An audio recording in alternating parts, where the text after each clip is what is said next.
हर हर महादेव। दोस्तों, आप सभी लोग जानते हैं कि 13 जनवरी 2025 यानी सोमवार को पड़ रही है पौष महीने की पूर्णिमा तिथि। और दोस्तों, ये वो तिथि है जो पौष मास में पड़ने वाली सबसे बड़ी तिथि है, क्योंकि यह सोमवार के दिन पड़ रही है और इसका बहुत ही बड़ा और विशेष महत्व होता है। पूज्य गुरु जी ने कहा है कि अगर कभी भी मौका लग जाए और पौष महीने की पूर्णिमा तिथि सोमवार को पड़ जाए तो आप लोगों को 11 चावल के दाने वाला उपाय तो अवश्य ही करना चाहिए। इन दोनों का संयोग बहुत ही कम आता है। इसी के साथ में गुरु जी ने अपनी शिव पुराण कथा में बताया है कि इस दिन आपको 11 चावल दाने का उपाय तो आपको अवश्य ही करना चाहिए, क्योंकि ऐसा दिन पूरे साल में सिर्फ एक ही बार आता है। और दोस्तों, आप सभी लोग जानते हो, सोमवार पूर्णिमा का अगर सबसे बड़ा कोई उपाय है तो वो 11 चावल के दाने वाला उपाय है। तो दोस्तों, इस सोमवार पूर्णिमा के दिन आप लोगों को इस 11 चावल दाने वाले उपाय को जरूर करना है। बहुत सारे लोग होंगे जिन लोगों ने इस उपाय को ना किया हो, मतलब पूरा साल निकल गया, उन्होंने किसी भी दिन इस 11 चावल दाने वाले उपाय को ना किया हो। पर दोस्तों, आपके पास एक आखिरी मौका बचा हुआ है जो कि 13 जनवरी के दिन है। तो इस दिन आप लोगों को इस वाले उपाय को जरूर कर लेना है। भले ही आपने पूरे महीने भर इस उपाय को ना किया हो, पर अगर आपने इस पौष महीने के सोमवार के दिन अगर इस वाले उपाय को कर लिया तो आपको इस उपाय को करने का वो फल मिलेगा जिसकी आपने कभी कल्पना भी नहीं करी होगी।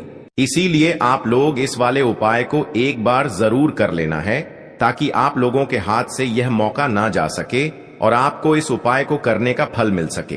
दोस्तों, यह उपाय पंडित जी ने अपनी अभी की ही श्री शिव महापुराण की कथा में बताया है, जिस उपाय को आज हम आपको बहुत अच्छे से समझाने वाले हैं। इस वीडियो को देखने के बाद इस उपाय को समझने के लिए आपको कोई और वीडियो को देखने की जरूरत नहीं पड़ेगी। तो चलिए दोस्तों, उपाय को शुरू करते हैं। देखिए, यह इस पौष महीने के सोमवार पूर्णिमा के दिन यह इतना खास होता है, इतना महत्वपूर्ण होता है। देखा गया है कभी कभी बड़े बड़े पूजा पाठ अनुष्ठान से जो मनोकामना पूर्ण नहीं होते, वो पौष महीने के सोमवार के दिन एक छोटे से उपाय करने से ही आपकी मनोकामना पूर्ण हो जाती है। और बहुत सारे लोगों ने इस उपाय को किया भी है और उनको इस उपाय को करने का फल भी जरूर मिला है। अगर आप लोग भी इस उपाय को करना चाहते हैं तो आप इस उपाय को पहले अच्छे से समझ लेना, सुन लेना, उसके बाद करना। आपको इस उपाय का फल जरूर मिलेगा। और इस उपाय को कर लेने से आपके घर में चाहे किसी भी प्रकार की दुख और समस्या क्यों ना चल रही हो, आपको उसका कारण भी नहीं पता है कि भाई ये समस्या किस कारण से चल रही है, उसका कुछ भी कारण हो सकता है, जैसे पितृदोष हो सकता है या किसी भी तरह का मंगल दोष भी हो सकता है। तो इस दिन आप लोगों को यह वाला उपाय कर लेना है। ये एक ऐसा उपाय है जिस उपाय को अगर किसी विशेष दिन पर किया जाए तो भाई उस विशेष दिन का जो है वह तो हमें मिलता ही मिलता है, पर हमने उस दिन पर इस उपाय को किया है तो हमें उससे भी बड़ा फल मिलता है और फल बहुत जल्दी मिलता है। लेकिन उससे पहले आप लोगों को यह जानना आवश्यक है कि आखिर यह उपाय किस समय करना है, किसको करना है और कैसे करना है। तो चलिए, हम आगे आपको वीडियो में एक एक करके बता देते हैं। लेकिन उससे पहले अगर आप लोग हमारे चैनल पर पहली बार आए हैं या फिर मेरी आवाज आज पहली बार सुन रहे हैं तो हमारे चैनल को सब्सक्राइब जरूर कर लेना और इस वीडियो को लाइक करके कमेंट बॉक्स में ओम नमः शिवाय जरूर टाइप कर देना। तो दोस्तों, इस 11 चावल के दाने वाले उपाय को हमें इस सोमवार पूर्णिमा के दिन कैसे करना है, किसको करना है, किस समय करना है और कहां पर करना है, ये सारे सवालों के जवाब आपको इस वीडियो में मिल जाएंगे। और जो ये वीडियो देखेगा भाई, उसको 11 चावल दाने का उपाय जरूर करना चाहिए, क्योंकि इस दिन एक चावल दाने का भी बहुत ही बड़ा और विशेष महत्व होता है। और जब बात आ जाए 11 चावल के दाने की तो ये सोने पे सुहागा वाली बात हो जाती है और ये एक बहुत ही बड़ा उपाय हो जाता है इस सोमवार पूर्णिमा का। तो अब दोस्तों, इस 11 चावल के दाने वाले उपाय को आखिर करना किसको है, सबसे पहले हम लोग वो बात जान लेते हैं। तो देखो, घर की जो बड़ी माताएं बहनें होती हैं, उन माताओं बहनों में से कोई भी एक बड़ी माता बहन इस वाले उपाय को कर सकती है। और दोस्तों, अगर आप चाहें तो अपने घर में से सभी सदस्यों को भी इस उपाय को करवा सकते हैं। अगर किसी व्यक्ति की खुद की कोई मनोकामना है, खुद की कोई दुख और परेशानी है जो कि वह अपने लिए ही करना चाहता है, इस वाले उपाय को तो वह खुद अपने लिए भी कर सकता है। बाकी अगर कोई घर में से ऐसा है जो कि अपने पूरे घर परिवार की सुख और शांति के लिए ये वाला उपाय करना चाहता है तो भाई वह भी कर सकता है, उसमें भी कोई दिक्कत वाली बात नहीं है। कहने का मतलब यह है कि इस उपाय को हर एक सदस्य भी कर सकता है और पूरे घर परिवार के सदस्य के लिए घर की बड़ी माताओं बहनों में से कोई एक माता बहन भी कर सकती है। माताएं बहनें अगर घर में उपस्थित न हो या वो यह वाला उपाय न कर पा रही हो तो फिर घर का कोई बड़ा सदस्य भी इस 11 चावल के दाने वाले उपाय को कर सकता है, चाहे फिर वह पुरुष ही क्यों ना हो, उसमें कोई भी दिक्कत वाली बात नहीं है। अब दोस्तों, इस 11 चावल के दाने वाले उपाय को हमें करना कहां पर है? हमें इसे शिव जी के मंदिर में जाकर करना है। बहुत सारे लोग प्रश्न करते हैं हर एक उपाय को करते समय क्या हम इस उपाय को घर पर कर सकते हैं? तो इस वाले उपाय को आप घर पर नहीं कर सकते हो। इस वाले उपाय को करने के लिए आपको शिव जी के मंदिर ही जाना पड़ेगा। उसके बाद में दोस्तों जो अगला प्रश्न निकल कर आता है वो यह आता है इस उपाय को लेकर कि आखिर इस उपाय को हमें किस समय करना है, सुबह के समय करना है कि शाम के समय करना है? तो देखो, इस वाले उपाय को आप लोग सुबह के समय भी कर सकते हो और शाम के समय प्रदोष काल में भी कर सकते हो। अब अगर आप पूछो कि भाई सबसे उत्तम समय कौन सा रहेगा इस 11 चावल के दाने वाले उपाय को करने का, तो हम आपसे बस यही कहेंगे कि इस उपाय को आप सुबह के समय करेंगे तो ज्यादा बेहतर होगा। बाकी अगर प्रदोष काल शाम के समय भी करेंगे तो भी अच्छा होगा, उसमें कोई भी दिक्कत वाली बात नहीं है। तो अब दोस्तों जो अगली सबसे बड़ी और महत्वपूर्ण बात आती है वो यह आती है कि सुबह अगर हम उपाय को करेंगे तो हमें कितने बजे से लेकर कितने बजे तक के बीच में करना है, और शाम के समय प्रदोष काल में करेंगे तो हमें कितने बजे से लेकर कितने बजे के बीच में करना है। तो देखो, सुबह जितनी जल्दी हो सके आप उपाय को करने की कोशिश करना। बाकी अगर किसी कारणवश लेट भी हो जाओ, थोड़ी देर भी हो जाए, तो 10 या 11 बजे तक भी आप उपाय कर लेना, पर 12 बजे से ज्यादा देरी न हो, ठीक है? इस बात का ध्यान रखना। उसके बाद में दोस्तों अगर शाम के समय प्रदोष काल की बात करें, प्रदोष काल का जो समय होता है वो शाम के 6 बजे से शुरू हो जाता है। मतलब शाम के 6 बजे से लेकर 7 बजे के बीच का जो समय होता है ये समय प्रदोष काल का समय होता है। पर अभी जो मौसम चल रहा है इस मौसम में जो है शाम बहुत देरी से होती है, तो आप इस उपाय को 7 या 8 बजे के बीच में भी कर सकते हो। मतलब शाम के 6 बजे से रात 8 बजे के बीच में आप कभी भी इस वाले उपाय को कर सकते हो, उसमें कोई भी दिक्कत वाली बात नहीं है। अब दोस्तों यहां पर इस उपाय को लेकर एक और सबसे बड़ी बात यह निकल कर आती है कि इस 11 चावल के दानों को हमें लेना कहां से होता है, और हमें इस उपाय को करने के साथ में क्या और कुछ भी सामग्री ऐसी होती है जो शिव जी के मंदिर लेकर जानी पड़ती है। तो देखो यहां पर हम आपको बता दें, सबसे पहले आप लोग ये जान लो कि यह जो 11 चावल के दाने वाला उपाय है, सिर्फ और सिर्फ आप उपाय की सामग्री लेकर कभी भी शिव जी के मंदिर मत जाना, क्योंकि हमें भगवान के सामने यह नहीं दर्शाना है कि अगर हम भगवान शिव जी के मंदिर आए हैं तो अपने फायदे के लिए आए हैं। तो इसलिए जो भी पूजन सामग्री है उपाय सामग्री है। 11 चावल के दाने, इसके साथ में आपको पूजन सामग्री भी जरूर लेकर जाना है। देखो, अगर सुबह के समय उपाय कर रहे हो तो सीधी सी बात है, 1 लोटा जल तो आप लेकर जाओगे ही जाओगे। वही 1 लोटा जल अगर मिट्टी का जल हो तो बहुत अच्छा रहेगा। मिट्टी का जल कैसे बनाया जाता है इसके लिए हमने पहले से बहुत सारी वीडियोस बना दी है। आपके पास इस दिन एक आखिरी मौका रहेगा मिट्टी का जल शिव जी पर चढ़ाने का और उपाय को करने का। बहुत बड़ा आपको इस दिन फल मिलेगा। तो इसलिए इस दिन हो सके तो भाई मिट्टी का जल चढ़ाना, तो अपने साथ में कम से कम 1 लोटा जल तो आपको लेकर जाना ही जाना है। अगर मिट्टी का जल नहीं है तो घर का जल भी आप इस्तेमाल कर सकते हो। इसके अलावा जो भी पूजन सामग्री है, देखो 11 चावल के दाने ये अलग आपके रहेंगे और जो आपकी पूजन सामग्री रहेगी वो अलग रहेगी। पूजन सामग्री में आप जो भी चीज लेकर जाना चाहे वो लेकर जा सकते हैं, उसमें कोई भी दिक्कत वाली बात नहीं है। वहीं अगर हम बात करें शाम के समय की, तो शाम के समय शिव जी पर जल नहीं चढ़ता है, इसीलिए शाम के समय आप लोग एक दीपक तैयार कर लें जो कि गोल बत्ती का, आटे का, शुद्ध देसी गाय का घी का होगा, है ना? इस बात का आप लोगों को ध्यान रखना है और इस दीपक को आपको घर से जलाकर नहीं लेकर जाना है, भगवान शिव जी के मंदिर में जाकर ही जलाना है। इस बात का भी आप लोगों को ध्यान रखना है। अब दोस्तों यहां पर हमें इस बात को समझना है कि यह 11 चावल के दाने हमें लेना कहां से है। क्या हमें दुकान से लेकर आना है या हमें अपने घर से लेना है या कहां से लेकर आना है और कौन से चावल लेना है, क्योंकि चावल भी बहुत प्रकार के होते हैं। तो देखो इन सभी सवालों के जवाब आप लोग एक बात में सुन लो कि भाई ये जो उपाय है, इस उपाय में आपको ये नहीं देखना है कि भाई कौन से चावल है कौन से चावल नहीं है। बस जो भी चावल ले रहे हो वो चावल का दाना सबूत होना चाहिए, मतलब साबुत होना चाहिए, टूटा हुआ नहीं होना चाहिए, कटा पिटा नहीं होना चाहिए। ये बात आपको ध्यान रखना है। बाकी आपका चावल बासमती हो या सादा चावल हो या कोई सा भी चावल हो, उसमें कोई भी दिक्कत वाली बात नहीं है।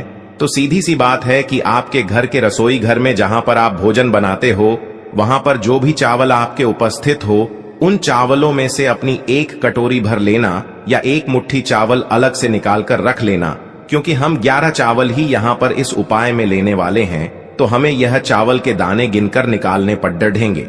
इस बात का आप लोगों को ध्यान रखना है। तो अपने उस चावल की कटोरी में से या चावल में से 11 ऐसे चावल के दाने आप लोग निकाल लो जो कि टूटे हुए ना हो, कटे पिटे ना हो, जिनमें कोई दाग ना लगा हुआ हो, है ना। अच्छे साबुत चावल के दाने 11 दाने आप लोग निकाल कर रख लो और इन्हें किसी भी एक कागज की पुड़िया में या किसी एक छोटी सी कटोरी में आप लोग रख लो, ताकि यह सुरक्षित रहे। आपके एक भी चावल का दाना इधर उधर ना हो और आपका उपाय भी पूरा अच्छे से हो जाए। तो भाई जैसे ही आपका उपाय की जो सामग्री है, 11 चावल के दाने ये तैयार हो जाते हैं, उसके बाद मैं आपको जो भी अपनी पूजन सामग्री है, सुबह के समय कर रहे हो तो 1 लोटा जल या पूजन सामग्री जो लेकर जाना चाहो उसकी भी तैयारी कर लेना। और शाम के समय जा रहे हो तो भाई अपना जो दीपक है उसे तैयार कर लेना, ठीक है। और उपाय को करते समय शुद्धता का विशेष रूप से ध्यान रखना, ठीक है। सुबह सुबह स्नान करने के बाद ही उपाय को करने की आप लोग तैयारी करना। उसके बाद अगर शाम के समय की बात करें तो शाम के समय आपको स्नान करने की जरूरत नहीं है, पर शुद्धता का ध्यान रखना है। आपको स्नान तो नहीं करेंगे, आप हाथ मुंह धोकर भी इस वाले उपाय को शाम के समय प्रदोष काल में कर सकते हैं। इसमें कोई दिक्कत वाली बात नहीं है।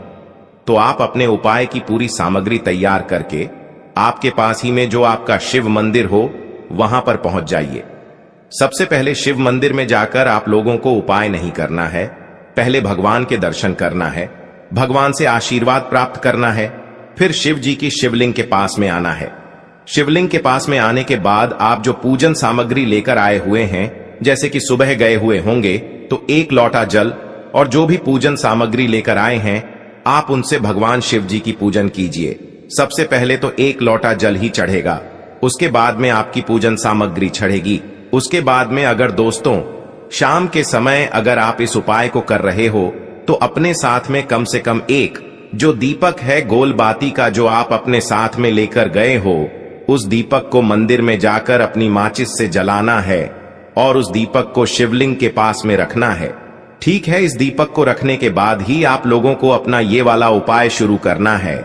और दीपक को ज्यादा पास में मत रखना, वैसे भी गर्मी पड़ रही है, भगवान शिव जी को आंच नहीं लगनी चाहिए, है ना। तो भाई जैसे ही आपकी पूजा अर्चना हो जाती है, आप भगवान शिव जी को प्रसन्न कर लेते हैं।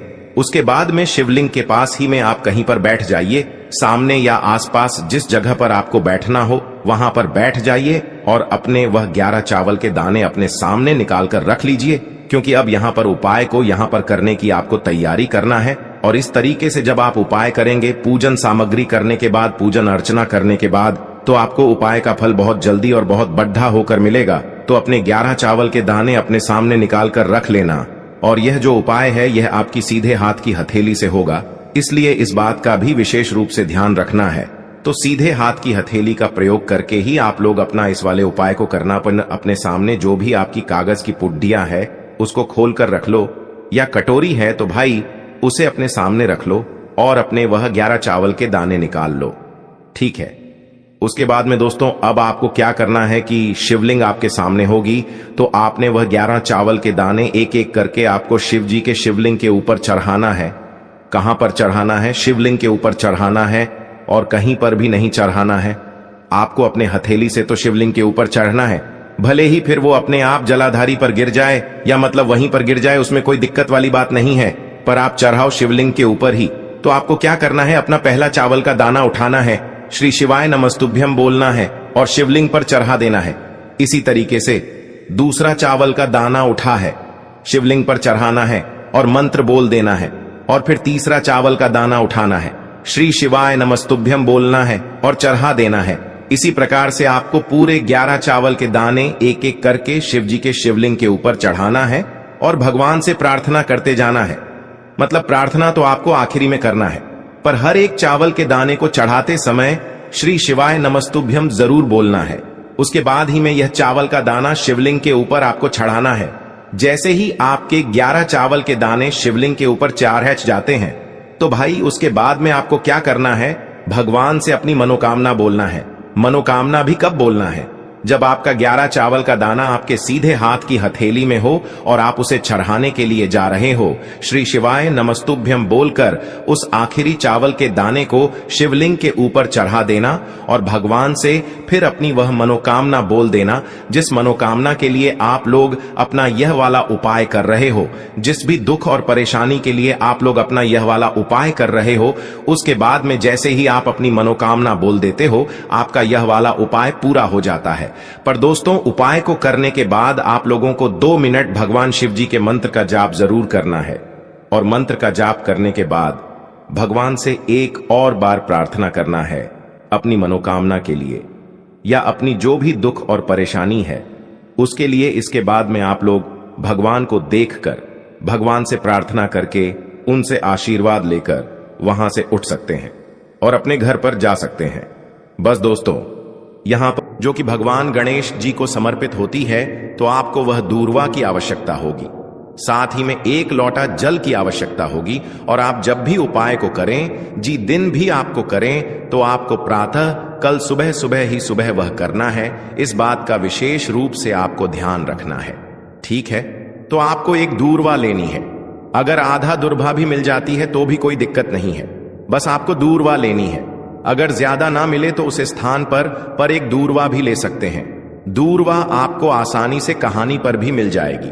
बस याद रखिएगा, शुद्ध दूर्वा, और मतलब उसे शुद्ध करके ही उपयोग में लीजिएगा, है ना? तो आपको करना क्या है? एक दूर्वा या एक से ज्यादा भी दूर हुआ आप लोग ले सकते हैं, तो एक दूर्वा अपनी ले लीजिए।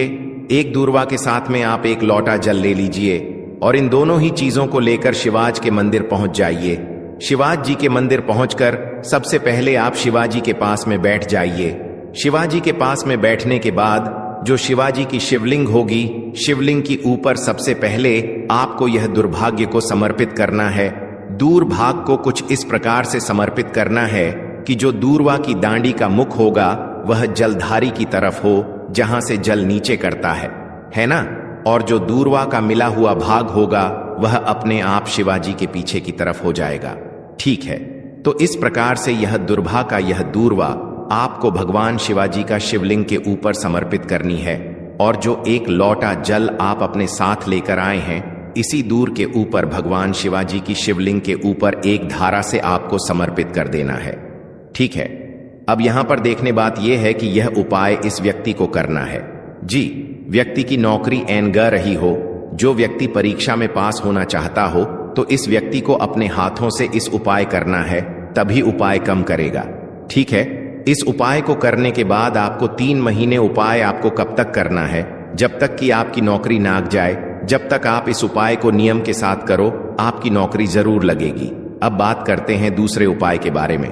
तो देखिए, दूसरे उपाय जो है, देखिए, इस उपाय के लिए आपको मात्र 1 लौंग का जोड़ा लेना है, यानी कि 2 फूल वाली लौंग लेनी है। साथ में आपको मात्र थोड़ा सा शहद लेना होगा और इसी के साथ में आपको तांबे के पात्र के अंदर शुद्ध जल लेना होगा। अब देखिए, इन सभी सामग्रियों को लेकर के आपको भगवान शिव के मंदिर में पहुंच जाना है। देखें, यह उपाय आप सुबह से लेकर शाम तक कर सकते हैं। तो वह सबसे पहले तो आपके पास जो 2 फूल वाली लौंग हैं, उन्हें आपको शहद के अंदर अच्छे से डुबो है, यानी कि दोनों लौंग पर आपको अच्छे से शहद का लेपन कर देना है। अब आपको जो आपके पास 1 लोटा जल है, सबसे पहले तो उसे शिवलिंग पर धीरे धीरे समर्पित करना है और श्री शिवाय नमस्तुभयम इसका जाप करते हुए समर्पित कर देना है। अब आपके पास जो 2 फूल वाली लौंग है शहद से, उसे आपको शिवलिंग पर अर्पित करना है और आपको प्रार्थना करनी है कि जीवन में जो रोग की स्थिति है वह समाप्त हो, जीवन के जो संकट और समस्याएं हैं वह सभी समाप्त हो, जीवन से जो कर्ज की समस्या है वह समाप्त हो। इस प्रकार से प्रार्थना करते हुए यह जो 2 फूल वाली लौंग ही शहद संयुक्त, इससे आपको शिवलिंग पर अर्पित कर देनी है। आपकी जो भी समस्या होगी इस शुक्रवार के दिन अवश्य ही समाप्त हो जाएगी। तो इस प्रकार से आपको पहला उपाय करना है। अब हम बात कर लेते हैं दूसरे उपाय के बारे में। देखो यह उपाय आपके लिए सर्वश्रेष्ठ होने वाला है। देखिए, इस उपाय है खंडित नहीं होने चाहिए, इस बात का ध्यान रखें। और इसी के साथ मैं आपको एक तांबे के पात्र के अंदर अपने घर से शुद्ध जल ले लेना है।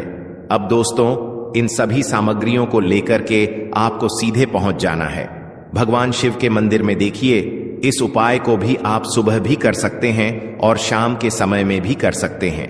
देखिए, भगवान शिव के मंदिर में पहुंचने के बाद आपके पास जो 5 हरे मूंग हैं, उनमें से पहला जो हरा मूंग है, आपको शिवलिंग के सामने जो नंदी महाराज होते हैं और उनका जो पैर उठा हुआ होता है, वहां पर आपको पहला हरा मूंग समर्पित कर दे है और आपको ओम नमः शिवाय इसका जाप कर लेना है।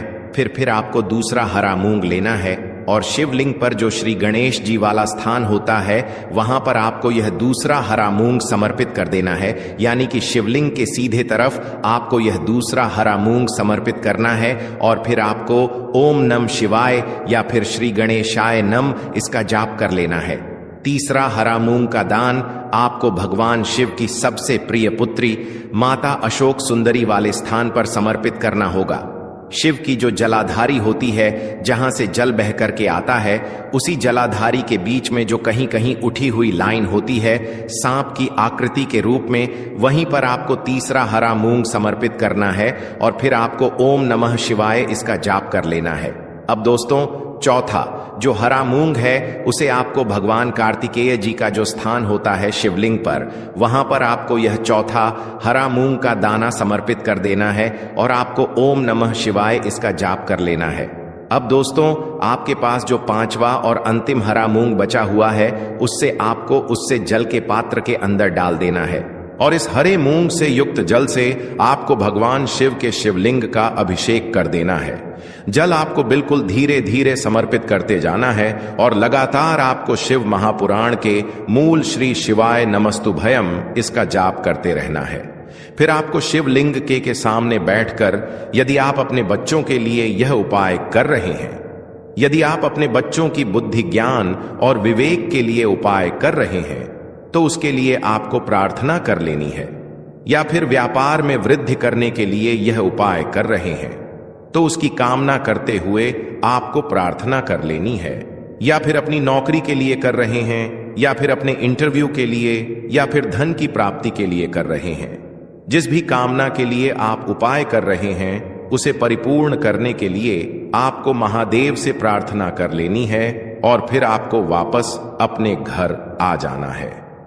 पूज्य गुरु जी ने कहा है कि जो भी व्यक्ति इस उपाय को कर लेता है, तो यकीन मानिए आपके जीवन की जो सारे संकट, कष्ट और बाधाएं ही वह सभी समाप्त होंगे।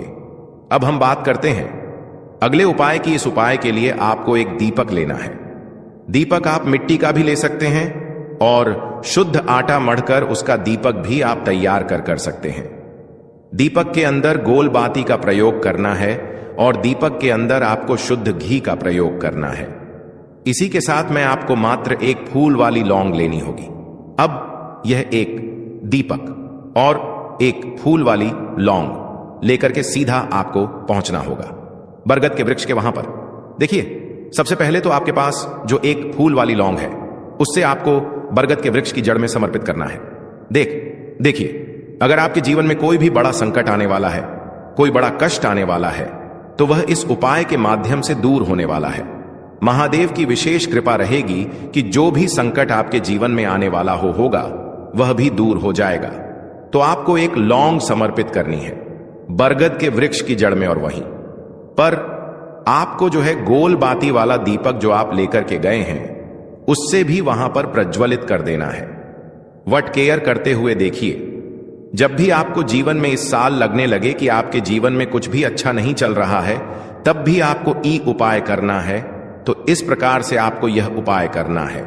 अब हम जान लेते हैं चौथे विशेष उपाय के बारे में। देखें, यदि आपके विवाह में, शादी में कोई भी समस्या आ रही है, यदि आपका जो कर्ज है वह दिन पर दिन बढ़ते ही जा रहा है, तो आपको यह चमत्कारी उपाय करना चाहिए। कोई भी समस्या अगर जीवन में है तो उसे दूर करने के लिए आपको ई उपाय करना चाहिए। मंगल दोष से जुड़ी हुई समस्या भी है, तब भी आपको यह उपाय करना चाहिए। देखिए, इस उपाय के लिए आपको एक तांबे के पात्र के अंदर अपने घर से शुद्ध जल लेना है और इसी के साथ में आपको एक छुटकी लाल चंदन लेना होगा। अब आपको क्या करना है कि जो लाल चंदन आपने लिया है उसे आपको उससे जल के पात्र के अंदर डाल देना है और यह जल्द जो है आपको लाल चंदन से युक्त तैयार कर लेना है। और यह लाल चंदन से युक्त जल आपको भगवान शिव के मंदिर में लेकर के पहुंचना है। लेकिन यह उपाय भी आप सुबह से लेकर के शाम तक कर सकते हैं। अब दोस्तों, यह जो लाल चंदन से युक्त जल है, इससे आपको भगवान शिव के शिवलिंग पर धीरे धीरे अर्पित कर देना है और आपको लगातार श्री शिवाय नमस्तु भयम इसका जाप करते रहना है। देखिए, यदि आपके जीवन में विवाह से युद्ध समस्या चल रही है तो आपको मंगलेश्वर महादेव का स्मरण करना है, और जीवन में अधिक कर्ज की समस्या है तो आपको आरण मुक्तेश्वर महादेव का स्मरण करना है। देखना, एक दिन आपकी सब तरह की समस्या जल्दी ही समाप्त हो जाएगी। तो इस प्रकार से आपको यह चौथा उपाय करना है। अब हम जान लेते हैं। तो दोस्तों, आज के इस वीडियो में हमने आपको 5 महा उपाय बताए हैं। जो भी आपको आसान लगे वह आपका श्री शिवाय नमस्तु भयम